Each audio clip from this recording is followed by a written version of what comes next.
యాక్చువల్గా చేపల పులుసు అంటే ఎందులో చేస్తే రుచిగా ఉంటుందో తెలుసా అండి? అదేనండి, మట్టితో ఆ కాలంలో చేసేవాళ్ళు కుండలు. ఆ కుండలో చేపల పులుసు తీసుకుంటే ఉంటుంది చూడండి టేస్ట్. 3 రోజులైతే చెక్కు చెదరకుండా సూపర్ టేస్ట్ అండి. ఇప్పుడు మొదలు పెడదామా? రైట్. ఇప్పుడు స్టవ్ ఆన్ చేశాను.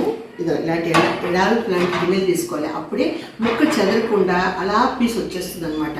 మీరు కూడా ఇలాంటి గిన్నెనే వాడండి. ఇది వేడెక్కిన తర్వాత ఆయిల్ వేస్తాను. గిన్నె రెడీ అయిపోయిందండి. మనకి ఎంత కావాలో అంత ఆయిల్ వేసుకోవాలి. ఎక్కువ తినేటట్టుంటే కొంచెం ఎక్కువ వేస్తాము. తక్కువగా ఆయిల్ తక్కువగా ఉండాలి డైట్ అనేవాళ్ళు కొంచెం తక్కువ వేసుకుంటాం. నేను కొంచెం రుచిగా ఉండాలని ఎక్కువ వేస్తాను అనమాట.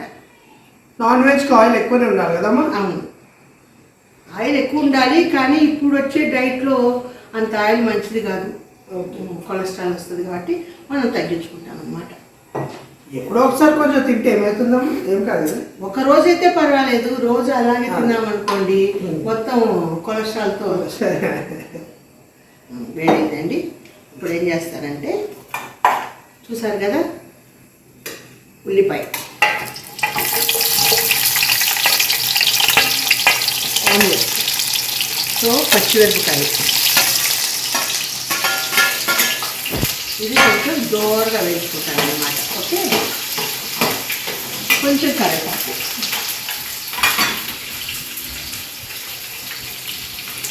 వాసనకి బూడిది గుమ్మడికాయ చేప. చాలా బెంగాలీ డిష్ అమ్మా. బూడిద గుమ్మడికాయతో చేసుకోవచ్చు, బూడిద గుమ్మడి ఆకులతో చేసుకోవచ్చు, తర్వాత చికెన్తో చేసుకోవచ్చు. చికెన్ నాన్ వెజ్లో అన్నింటితో పడతారు బెంగాలీ. అది ఆంధ్ర వాళ్ళకి తెలుసో లేదో మనకు తెలియదు, కానీ ఇది బెంగాల్లో చాలా ఫేమస్. వాళ్ళు ప్రతి ఒక్క దాంట్లో ఆకుకూర వేసుకుంటారు. అందుకే వాళ్ళ శరీరం నున్నగా గ్లామర్గా ఉంటారు అనమాట. వాళ్ళు డైలీ చేపలేసి అన్నం ఉంటుంది.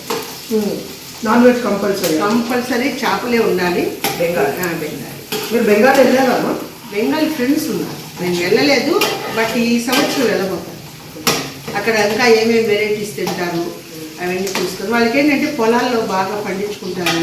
అప్పటికప్పుడు తోటలలో గిల్లు వేసేసి తీసుకొచ్చుకుంటారు. నీళ్ళలో అలా అంటారు, అలా వేస్తారు. మళ్ళాగా నైస్గా కట్ చేసి అదంతా ఉండదు అనమాట.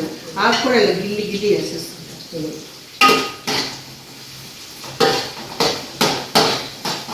ఎన్ని సినిమాలు యాక్ట్ చేశారమ్మా? 500. 500? బా. హీరోయిన్గా ఏమైనా చేశారా? హీరోయిన్ ఒక 2 పిక్చర్లు చేశాను, అది రిలీజ్ అవ్వలేదు. తర్వాత యువతరం కదిలింది.